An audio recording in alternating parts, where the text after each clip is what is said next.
அங்கம் அங்கும் நிறமான மங்கை, அங்கம் எங்கும் ஆனந்த கங்கை.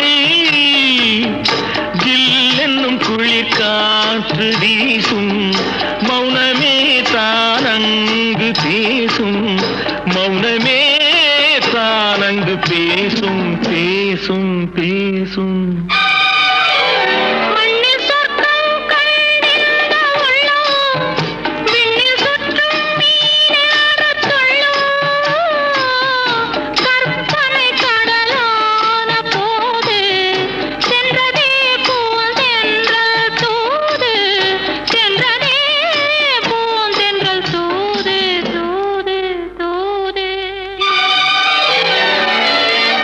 குங்குமப்பொட்டின் மங்கை